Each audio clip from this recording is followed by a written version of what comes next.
นี่ทางแก่ง่วงแมนทางแก่ง่วงนอนพอทางตรงจะเบิ่งทางตรงใกล้ไปนี่มันต้องมีแบบนี้ท่านเจ้าสิง่วงนอนอาจจะรับในได้เลยซอยได้บ่ซอยได้ประเทศไทยเฮ็ดทางแก่ง่วงนอนพี่น้องเดี๋ยวบ่จับเว้ายังมานี่เฮ็ดทางแก่ง่วงนอนภาพเนี่ยมันดูเห็นภาพนั่นเนี่ย บ่นะบ่น้อยลองคิดเบิ่งนะเพิ่นสังเกตเวลาทางตรงไปนี่เพิ่นจะเฮ็ดบ้านเฮาคือบ่เฮ็ดซันบ่แจ๊บทางแก่ง่วงนอนโอ้ยต้องใส่งบประมาณเด้ฮะใส่งบประมาณเด้ที่เห็นบ่จะว่าง บประมาณอยู่ต่างจังหวัดก็มีบ่โอ้ยพี่น้องเอ้ยอยู่ทงหน้าก็มีรถกู้ภัยบ่นี่ฮะสมมติว่ามันจะขับรถมาเอาเราเบิ่งขับรถมามันจะแบบนี้เอาฮะเราเบิ่งขับรถมามันจะขับรถมาเบิ่งบ่แจ๊บนี่ทางแก่ง่วงแมนทางแก่ง่วงนอนพอทางตรงจะเบิ่งทางตรงใกล้ไปนี่มันต้องมีแบบนี้ท่านเจ้าสิง่วงนอนอาจจะรับในได้เลยซอยได้บ่ซอยได้ประเทศไทยเฮ็ดทางแก่ง่วงนอนพี่น้องเดี๋ยวบ่จับเว้ายังมานี่เฮ็ดทางแก่ง่วงนอนภาพเนี่ยมันดูเห็นภาพนั่นเนี่ยบ่นะบ่น้อยลองคิดเบิ่งนะเพิ่นสังเกตเวลาทางตรงไปนี่เพิ่นจะเฮ็ดบ้านเฮาคือบ่เฮ็ดซันบ่แจ๊บทางแก่ง่วงนอนโอ้ยต้องใส่งบประมาณเด้ฮะใส่งบประมาณเด้ที่เห็นบ่จะว่างบประมาณอยู่ต่างจังหวัดก็มีบ่โอ้ยพี่น้องเอ้ยอยู่ทงหน้าก็มีรถกู้ภัยบ่นี่ป๊าดโตบ่มีแนวใดแสดงว่าถ้ารถกู้ภัยแล่นมานี่ก็ขึ้นนี่ก็หายง่วงเลยคืออาจจะบ่ได้ง่วงทุกคนดอกบ่น้อยเฮ็ดเพื่อไว้รถมาหลังได้รถหลังตลกว่าจะว่าตลกตาแก่ง่วงนอนเดี๋ยวมาจับยังทงหน้ายังสิมีรถกู้ภัยบ่นี่โอ้ประเทศไทยอยู่มีทุกที่ต่างจังหวัดได้นี่ต่างจังหวัดแล้วโอ้ไฟจราจรก็มีพี่น้องเอ้ยนี่ทงไห้ทงหน้าได้นี่ทงหน้าป๊าดโตมีรถกู้ภัยอีกเพิ่นมีทุกด้านเบาน้อยเพิ่นมีทุกจุดนี่ไฟยังนี่บ่จับไฟยังนี่อันนี้ไฟโซลาร์เซลล์อันนี้ไฟโซลาร์เซลล์ฮะไฟโซลาร์เซลล์ทางไปหน้านี่ติดไฟโซลาร์เซลล์โอ้บ่เว้าแล้วนี่ไฟยังนี่เพิ่นก็ติดดีแท้นี่งามบ่ป๊าดโตนี่แหละประเทศไทยสายไฟอยู่ไสล่ะสายไฟเพิ่นก็น่าจะเอาลงดินนะอันนี้โซลาร์เซลล์เพิ่นบ่ต้องเอาลงดินนะสายไฟโซลาร์เซลล์เอาลงดินมันก็มีอันนี้เด้มีนี่แหละเพิ่นก็จัดการเพิ่นอยู่มีแผงอยู่แล้วมีอะไรบ่จับมันบ่มีสายนี่บ่ไฟมาแต่ลาวนี่บ่แม่นอันนั้นมาตะลาวโอ้บ่แม่นบ่มีไฟมาตะลาวใช้ประเทศไทยดิลักสูงๆหั่นบ่ลักสูงๆกับไฟประเทศไทยแล้วลาวไทยไม่มีมาฮอดประเทศไทยอ๋อเขาว่าเมืองไทยซื้อไฟอยู่ในลาวเด้ไผว่าอ้าวประเทศไทยเขาซื้อไฟจากเขื่อนลาวมาใส่บ่แม่นบ่มันบ่ได้ทั้งประเทศมันเป็นบางจุดอ๋อผู้บ่เขื่อนในลาวนั่นไผผู้สัมปทานผู้ใดล่ะบริษัทจากประเทศไทยได้เขื่อนสัญญาบุรีหั่นไปเบิ่งแม่บ่เชื่อของไทยได้หั่นไดอ๋อแสดงว่าเพิ่นไปสร้างเขื่อนอยู่พุ่นแล้วดึงไฟมาใส่ขอบเขตได้บ่แจ๊บกาน่าจะแถวภาคอีสานนั่นแหละบางพื้นที่พี่น้องเอ้ยแต่ว่าฮะทางภาคอีสานบางพื้นที่ไหนบ่จำกัดเนาะ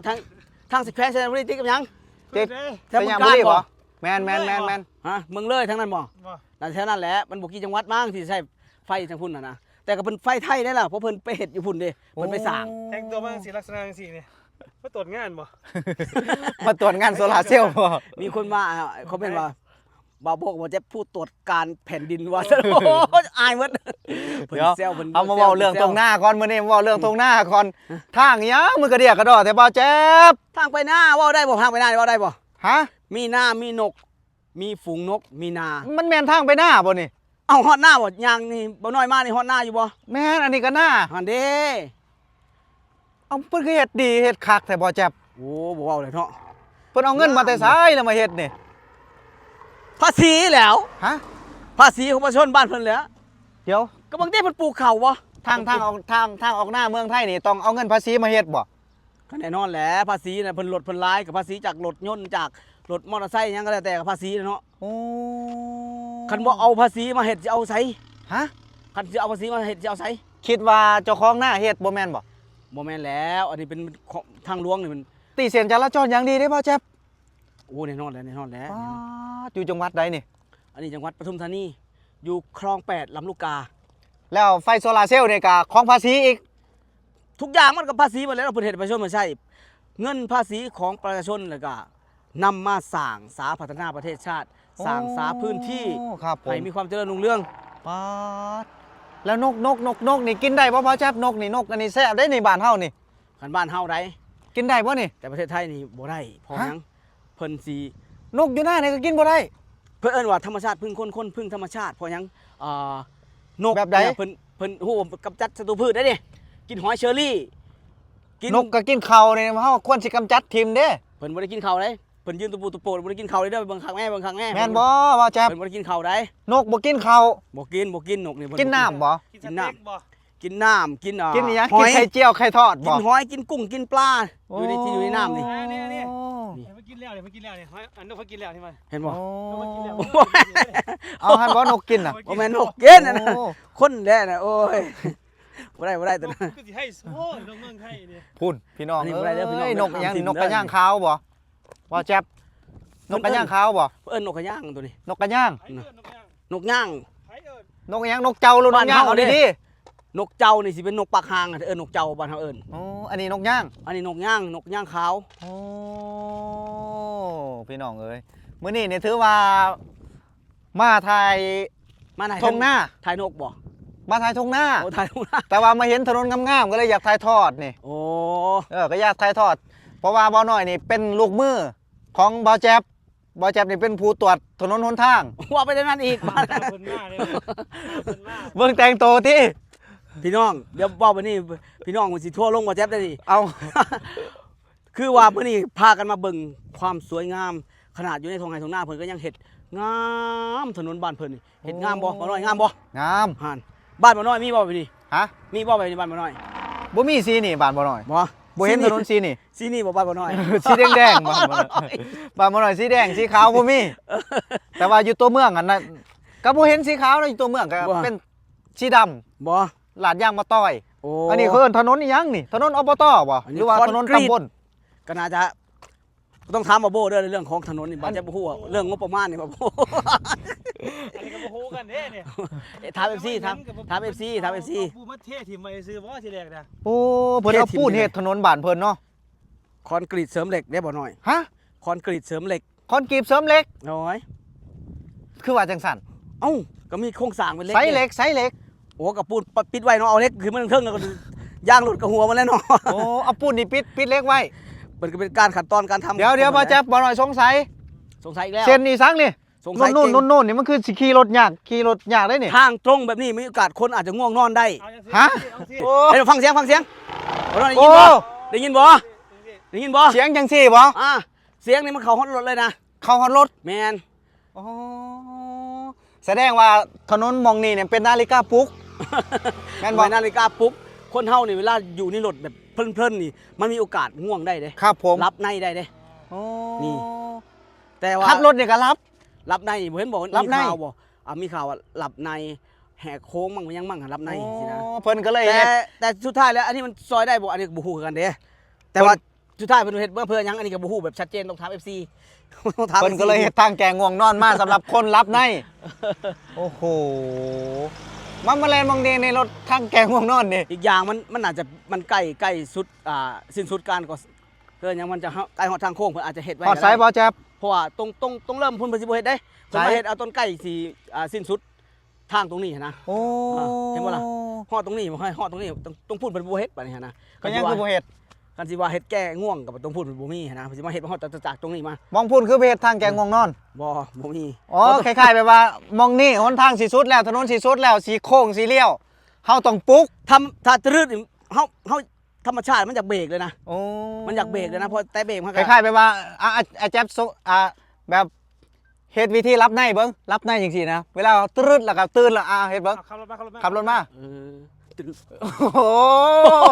เบรกเลยบ่ เบรก โอ้โห เบรกเลย เออ โอ้ใกล้จะสุดทางแล้ว เดี๋ยว อ้นี่ ยกตัวอย่างหนทางนี่มาใกล้ๆนี่พี่น้องเนาะมาใกล้ๆปุ๊บพ่อมาฮอดทางมันสิโค้งมันสิเลี้ยว ก็เลยเฮ็ดทางแก่ง่วงนอน แกง่วงนอน ให้สะดุ้งให้ตื่น ให้สะดุ้ง โอ้โห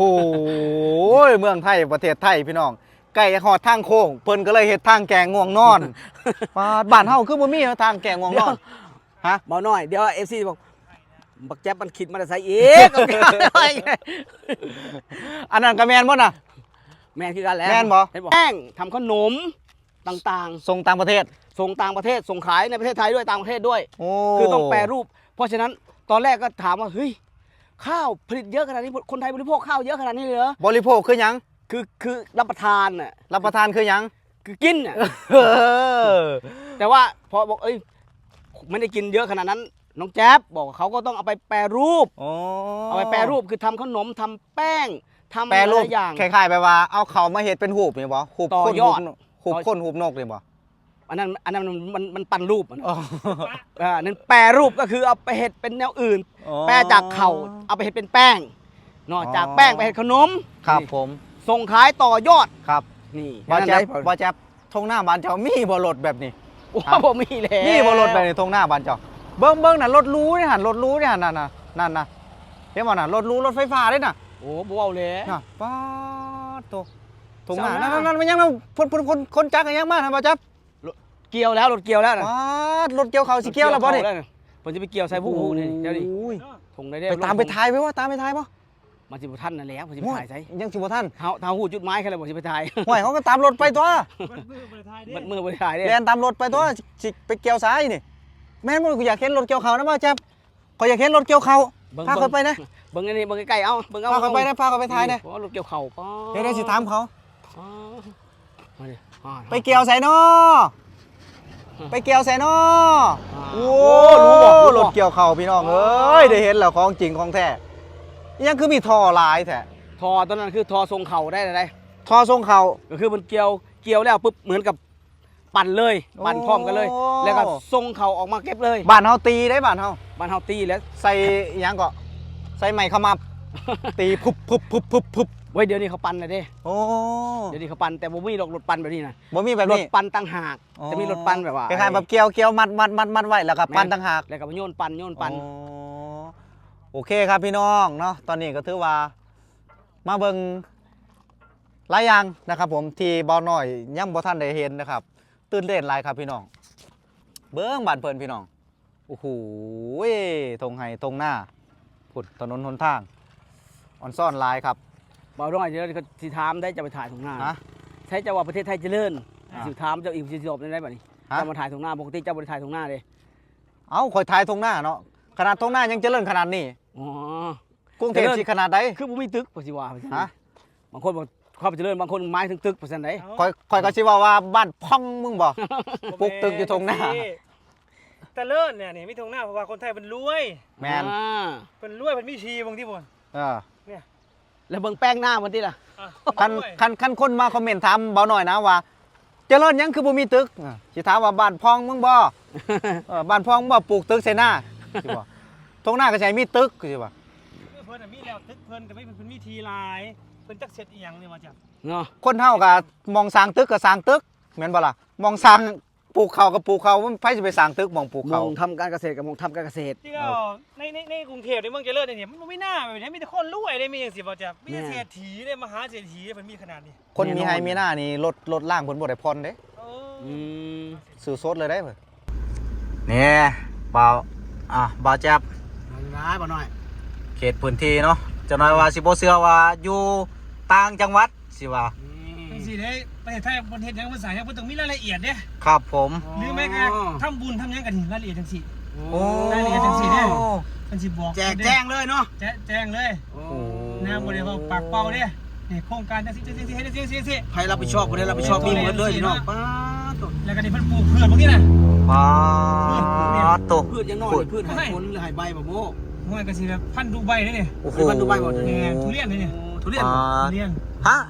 ทุเรียนบ่ ทุเรียนเลยนี่ ป้าดต้นทุเรียนบ้านเพิ่น หลายเด้เดี๋ยวนี้บ่จับเห็นหลายเด้ สะ ปลูกไว้ที่ไหน สู้เป็นหมากกับทุเรียนน่ะ สะโพกหมากมันใหญ่เนาะ หมากคือเป็นดอกเพิ่นคือเป็นเนาะ โอ้โห ทุเรียนมันคือเป็นจังซั่นล่ะ สะโพกหม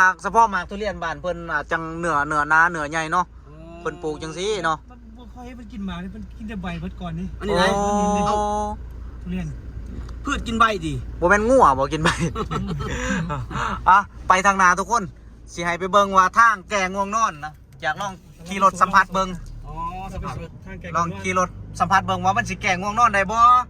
เ เนี่ย ทางนี่สังเกตตรงบ่หน่อยแบบ ฮะ ตรงแบบดิ่งเลยบ่สังเกตบ่ตรงบ่ โอ้ยบ่ต้องสังเกตดอกนี่โคตรตรงเลยล่ะ ป๊าดโถ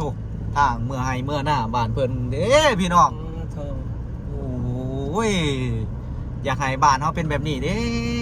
เนาะ ถ้าเป็นแบบนี้บอกเลยว่าแตกตื่นกันทั้งหมู่บ้าน เป็นหยังบ้านเฮาคือเฮ็ดทางแบบนี้ แตก บัดนี้ ตื่นกันทั้งบางเลยพี่น้องเอ้ยถ้าแบบนี้หัน เป็นหยังบ้านเฮาคือเฮ็ดทางแบบนี้บ่ว่า ไป บ่หาแต่ไปหน้านะ เอาทางแบบเข้าบ้านข่อยก็พอนะ นี่ทางไปหน้ามีไฟไฟโซลาร์เซลล์มีอิหยังนี่อิหยังก็ตีเส้นวงจรบ่อิหยังนี่ อ๋อ นี่อู้ พิสูจน์แล้วนี่ โอ้เศร้าง่วงเลย นี่ จากหายง่วงจาก อู้หายง่วงเลย เท้าอีกข้างนึงหันหาเบรกกันทีเลยนั่นน่ะ อู้ ตกใจอยู่เลย อู้มีไฟสีเหลืองๆไงนะพุ่นไฟหยังนะไฟแดงบ่ไฟแดงบ่ อ๋อตรงแยกเนี่ยตรงแยก เดี๋ยว ไฟสัญ ต้อง ญาณ ต้องแยกไฟหยังนี่สมมุติว่าสิจอดแล้วสิไปไฟเดี๋ยวนี้นี่ คือให้ชะลอเนาะ ให้ชะลอ ต้องชะลอ อ๋อสัญญาณนี่สัญญาณให้ชะลอเนาะ เนี่ย นี่ อ๋อปาดนะ นี่ตรงหน้าได้ป่ะที่นี่ หน้าได้บ้านนี่ โอ้ยมีแต่ ต ท ร รง ง หน้า ตรง แนวนี้ ห ตร น้าง หน้าเนาะอย่างนี้แหละ โอเคครับพี่น้องโอเคครับ ถือว่ามาถ่ายทงหน้าให้เบิ้งนะครับผมกันจ้าๆแจงๆเนาะ ครับ สำหรับคนที่บ่เชื่อคือเป้าหมายของเขาเนี่ยก็ไปหาดินแดง แต่ว่าเว้นดินแดงก็ให้ถ่ายให้เบิ้งสำนีแล้วสัตว์ โอเค เนาะ ครับ โอเคครับสำหรับคลิปนี้ครับขอตัวลาไปก่อนเด้อพี่น้องเด้อ ครับผม พบกันใหม่คลิปหน้าครับ สวัสดีครับ